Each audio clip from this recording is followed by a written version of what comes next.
Okay, well, Clinton, that basically covers us on ADSB, which brings us to our last topic for tonight. Mindful of our time, we're going to try and keep ourselves as close to an hour as possible. And that is the unfolding situation at Mudgee Aerodrome. Now, I have to say this, in all the time that I've been with AOPA, there's only been a handful of locations in Australia that I've seen the situation on the grassroots, on the airfield, so to speak, devolve into real acrimony. And what unfortunately I'm hearing through very clear communication, and I know you're probably just nodding there because you're receiving emails as much as I am on this issue, but wow, we really have a problem at Mudgee Airport, and it all seems to start roughly at the time that the last ARO resigned. He was with the airfield for many, many years. He had built and fostered wonderful relations with local pilots and aviation businesses and visiting pilots. And the airfield for many, many years was just so highly regarded across the aviation industry as being a real standout location. I'll bring a slide up on screen, just gives you a shot of Mudgee Airfield. You've got a sealed runway, you have a grass runway which crosses, and you have this wonderful hangar home complex which has been built, which is like a beautiful aviation getaway hotel on the airfield that's privately owned, and they're always hosting events and activities and encouraging aviators to come and stay. It's a location where so many aviators have been to. Mudgee, of course, is a fantastic region and a fantastic gateway to a whole bunch of recreation and fun, but quite sadly, since the appointment of the new ARO, the entire situation at Mudgee seems to be going downhill rather quickly. And we're now starting to see a whole raft of complaints being lodged of pilots alleging serious safety breaches and incursions and other nonsense at the airport site that all really seem to centre around the behaviour of the airport management and ARO. Yeah, I've not seen anything like it before. I've been to a couple of places where there've been people keen on seeing ASIC cards and that sort of thing, but certainly not anything to the extent of, and I've seen videos and I've heard, you've seen some of this stuff, where a person on the ground, it seems to be actively intervening in operational matters while they're occurring, and like in relation to aircraft in the air and aircraft on the ground. And I just think that there are some real safety issues as well as legal issues here and liability issues for the council. But I've not seen anything like it before. I know there was some confusion caused by a response that CASA gave about aerodrome standards, and the council keeps citing the 2019 Part 139 MOS, and they keep quoting that without recognising that there are provisions in it for grandfathered aerodromes, of which Mudgee is one, which means a bunch of standards about runway OLSs and that actually don't apply. But then the follow-up correspondence with CASA said, "Oh no, this has got nothing to do with the MOS. It's about operational procedures that are determined by the local aerodrome operator." So you've got one part of the organisation arguing about the MOS Part 139 based upon what CASA said at one level, and then the real answer appears to be something that someone else at CASA said. So it's this whole whole miasma of mess, which is completely unnecessary. I mean, completely unnecessary, because Mudgee's been operated as an aerodrome for a long time, and aircraft that take off and land haven't changed that much in that time, and the runways are still there, and the earth continues to turn.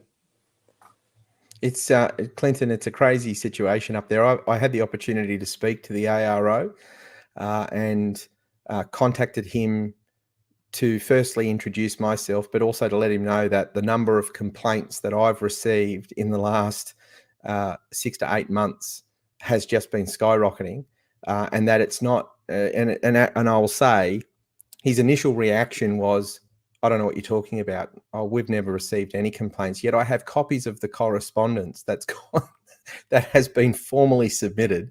So playing that game was, we're off to a great start here. Deny, deny, deny. But obviously, seeking to try and assist him in understanding that transitioning from being a bouncer at a local bar to becoming an ARO of an airfield in a very short space of time, and learning all of the necessary facets and skills and knowledge that's required to effectively manage an aerodrome is not easy at the best of times, let alone, I imagine, for his situation. And I'm not saying he's incapable of learning it, but let's face it, if you've spent your time being a bouncer at a pub and now you're becoming an ARO of an airport, I would dare say there is going to be a subtle difference in the types of responsibilities and understandings you require. That said, as I have also sought to explain to the ARO, that yes, as a registered aerodrome, there are going to be some limitations, but it does not mean you can't do the kinds of things that you do at an unlicensed ALA. It means you need to have an understanding. And I was quite shocked to hear that the ARO simply threw back and said, well, I've only acted on advice given to me by CASA. And I challenged that, saying I'd love to see that advice, because I've not known CASA in all the years that I've been doing this to ever put anything in writing directing an ARO or a council to do anything with their aerodrome. So as I've said to the ARO, I'd love an opportunity for AOPA to sit and to meet with him. That request was resulted in me being told I needed to reach out and speak to his boss, which I have done. I've called him and I've made clear that obviously AOPA's called on to be involved in this issue. We're a representative organisation with an enormous amount of knowledge and skill and expertise around general aviation matters, and that our members are having a really difficult time. And many of the complaints that are being raised, they're serious. I mean, we've got complaints from pilots saying that they've been chased on the aerodrome with vehicles, that vehicles have been driven in front of aircraft, that the ARO is directing traffic in the circuit. The ARO is actually contacting aircraft saying don't land, all this nonsense that it seems to be going on, which I imagine probably comes down to a lack of experience for the ARO, not understanding that these types of things lead to fatalities in aviation and are very unsafe and shouldn't be happening. So we sought an opportunity to speak to his boss to say, well, we do need to meet and we do need to discuss it because it's on the radar now. Quite interestingly, there was a bit of a denial from him as well that there's a problem. And in fact, he was very, very quick to fire off and to say that the problems at Mudgee Airport simply stem from rogue pilots. Apparently, Mudgee's just full of rogue pilots who are all breaking the rules, and that council's trying to deal with very difficult situations of pilots just out there being completely lawless. So that was an interesting response. So I think AOPA's next step, Clinton, will be that we need to go up and we need to engage with this council and we need to hose the situation down somewhat. And I use that language because quite probably what's going on now is we have a situation where the ARO has managed to get the flying community offside. There's no doubt that because of that, the flying community now has no interest in the ARO being on side. And I imagine it must get very frustrating as professional aviators who've invested a lot of time, effort and money into their pursuits to be pulled up by a former bouncer come ARO holding the CASA book and demanding that everyone do the letter of the LAW when that person themselves doesn't seem to really understand what many of these facets are about. So obviously, I believe there's a council have taken the initiative to put together a bit of an information session, which is coming up. I think you and I are both going to go and attend that, if I'm correct. Yeah, well, we've got an invitation. I don't know whether I'll be around, but I'll try and get there. I mean, I flew up to Mudgee a couple of weeks ago, so I count as a user. I think I'm allowed to fly in there, so it'll be interesting to attend. So I'll get there if I can. They should do what they did with Cootamundra and set up for virtual participation as well. But anyway, we could suggest that when we get there. Well, there's a couple of things that need to happen. They need to get an airport advisory committee up and going. Now the council has to start the heavy work of rebuilding the relationship between the flying community, the airport community, the visiting community, and the council themselves. I'd be urging the councillors to be taking a strong interest in what's happening on the ground at the airport.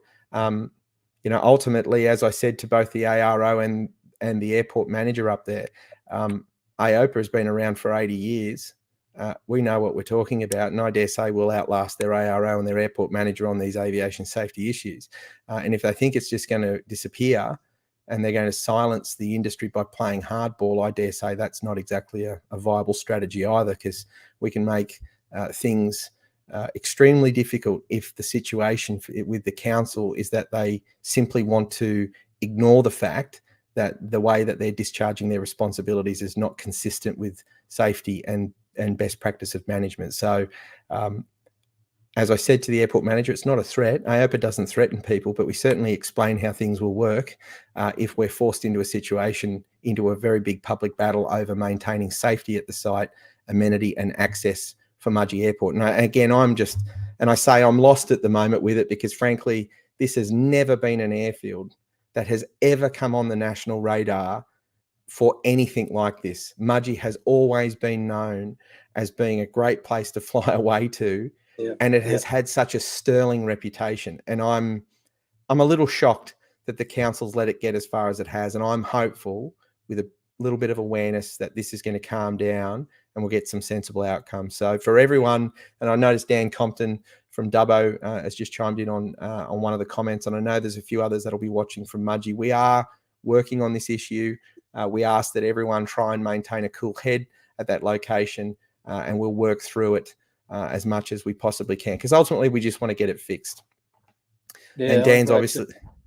I wrote to Casa today on the radio issue, because I said, I don't know where the authority comes from for someone not sitting in an aircraft but sitting in a car can make broadcasts on aviation frequencies of the kind, or of any kind. I can imagine an ARO, making a broadcast, I'm crossing runway 3-4 with my flashing lights, just so people in the area know about it. But in terms of purporting to tell people where they can go, literally, and can't go, I thought that's what's called air traffic control, provided by air traffic controllers who are licensed and employed by an air navigation service provider, not somebody driving around in a Toyota Hiace with flashing lights on it. But anyway, we'll see what I said. It's extraordinary. I haven't seen anything like it before.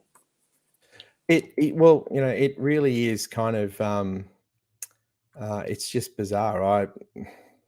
I really don't know what to say about it, other than Mudgee's got Mudgee does not want to be damaging its reputation. It's just got such a great reputation for in reality, and with regard to our flying community and our aviation industry. Let's protect that. Let's make sure that the region remains a great gateway, and that we don't end up with pilots having such bad experiences. So I'll make sure that the council gets a copy of this video, and I really do appeal to the councillors and to the council management that there's got to be a better way to resolve this than having someone running around the airport acting like Cartman out of South Park and demanding that they respect their authority.